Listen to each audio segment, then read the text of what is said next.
Praise the Lord. இந்நாட்களிலும் ஆண்டவராகிய இயேசு கிறிஸ்து உங்களோடு ஒரு சில காரியங்களை குறித்து பேச ஆசைப்படுகிறார். அதாவது ஒரு பேரண்ட்ஸையும் பிள்ளைங்களையும் எடுத்துக்கோங்களேன். ஒரு குழந்தை ஒரு காரியத்தை குறித்து தன்னுடைய தாய் தந்தையரிடம் அடம் பிடிக்கும், அழுது கொண்டே இருக்கும்.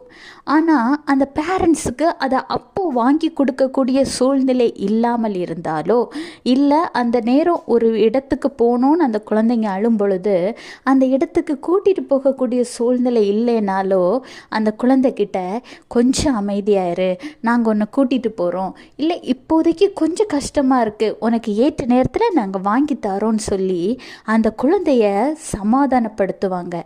அந்த குழந்தை சமாதானம் ஆயிரும். ஆனால் அந்த வாக்கு கொடுத்த அந்த பேரண்ட்ஸால் அந்த வாக்கு நிறைவேற்றும் வரைக்கும் அவங்களால நிம்மதியாக இருக்க முடியாது. என் குழந்தை இந்த இடத்துக்கு போகணுன்னு ஆசைப்பட்டாலே, நான் கூட்டிகிட்டு போகலான்னு சொன்னேனே, இல்லை என் குழந்தை இதை வேணும்னு கேட்டானே, அந்த பொருளை வாங்கி கொடுக்கணுமே, காசு வந்தால் வாங்கி கொடுக்கணுமே அப்படின்னு அந்த காரியத்தை நிறைவேற்றும் வரைக்கும் அந்த பேரண்ட்ஸோட மனசு துடிச்சுக்கிட்டே இருக்கும். என்றைக்கு அந்த குழந்தையின் ஆசையை அவங்க நிறைவேற்றுறாங்களோ அன்னைக்கு தான் அவங்க சந்தோஷமாக இருப்பாங்க. இதே மாதிரி தாங்க இன்றைக்கு உங்கள் லைஃப்லேயே நடந்துக்கிட்டே இருக்கு. நீங்கள் ஒரு சில காரியங்களை குறித்து உங்கள் அப்பாவாகிய ஏசப்பாவிடம் கேட்டிருக்கீங்க. அவர் உங்களை ஆசுவாசப்படுத்தி ஏற்ற நேரத்தில் செய்வேன்னு சொல்லிட்டாங்க. நீங்கள் அதை நினச்சி சந்தோஷமாக இருப்பீங்க. ஆமாம், ஏசப்பா சொல்லியிருக்காங்க எனக்கு செய்வாங்க. ஆனால் உங்களை காட்டிலும் உங்களுக்கு அதை நிறைவேற்றணும்னு போராடி கொண்டிருக்கிறவர் ஆண்டவராகிய இயேசு கிறிஸ்து.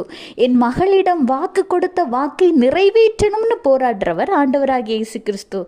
ஏசாயா 30:19 ஆண்டவர் சொல்றாரு, இனி நீ அழுது கொண்டிராய், உன் கூப்பிடுதலின் சத்தத்துக்கு அவர் உருக்கமாய் இறங்கி அதை கேட்ட உடனே உனக்கு மறு உத்தரவு அருளுவார். ஆண்டவர் உங்களுக்கு மறு உத்தரவு சொல்லியிருக்காருங்க. நீ அழாத, நீ கவலைப்படாத, இதை நான் செய்வேன்னு நீங்கள் அதனால் சந்தோஷமாக இருக்கீங்க. ஆனால் உங்களுக்காக ஆண்டவர் ஒவ்வொரு நாளும் என்றைக்கு என் மகளுக்கு இதை நிறைவேற்றுவேன்னு போராடி கொண்டிருக்கிற தகப்பன்க. இப்படிப்பட்ட ஒரு தகப்பனை நீங்கள் எங்கேயாவது பார்க்க முடியுமா? அவர் இன்னும் உங்களை கைவிடுவதில்லை. மென்மேலும் அவர் உங்களை ஆசீர்வதிப்பார். ஆண்டவராகிய இயேசு கிறிஸ்துவை மட்டும் எப்பவுமே விட்டுறாதீங்க. உங்கள் கையில் ரொம்ப டைட்டாக பிடிச்சுக்கோங்க. Have a blessed day. Jesus bless you.